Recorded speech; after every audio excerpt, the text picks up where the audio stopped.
এই বিশাল বড় এয়ারশিপটা দেখছো না, যেইটার উপরে সবাই মিলে নামে, এই এয়ারশিপের এখানে মাঝখান বরাবর যে ফাউন্টেনটা রয়েছে, আজকে আমরা সেটারই চ্যালেঞ্জ করতে আছি। বুঝতেই পারতেছো চ্যালেঞ্জটা অতটা সহজ হবে না, কারণ সবগুলো এখানেই নামে। আর তার থেকে বেশি কঠিন কি জানো, এই ফাউন্টেনের প্রথম গানটা আমরা ফ্রিতে পেলো, এরপর থেকে প্রত্যেকটা গান আমাদের কিনে নেওয়া লাগবে ভাই। ওরে চান্দু রে, কি লেভেলে কিলগুলো করতেছি দেখো না, কারণ সবগুলো এখানেই টপকাইছে।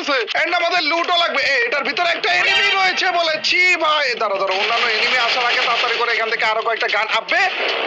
আরে গান লুট করার অপশন আসতেছে না কেন? এই তো আস্তে তাড়াতাড়ি করে গান দিয়ে দাও ভাই। M14 পেয়ে গিয়েছি, আরেকটা গান প্লিজ ভাই। এবার কোন গানটা পাবো? আরে জাদু ভাই, কি ঠুয়াটা বললাম দেখছো নি? M60 পেয়ে গিয়েছি, কিন্তু ভালো জিনিস দাও ভাই প্লিজ। দুইটা গান চেয়ে নিয়েছি এন্ড আমাদেরকে এমও দিয়েছে ঠিকই, কিন্তু আর ভালো কোনো গান দেয়নি। আর কোনো গান এমনি তো নিতেও পারবো না, কারণ আমার টোকেন শেষ ভাই। ওরা করে এনিমি দেখি ভাই, লুট করছে। থ্যাংক ইউ ভাই। কোন একটা এনিমি টপকাইতেছে। চান্দু টপকাইছে ঠিকই, কিন্তু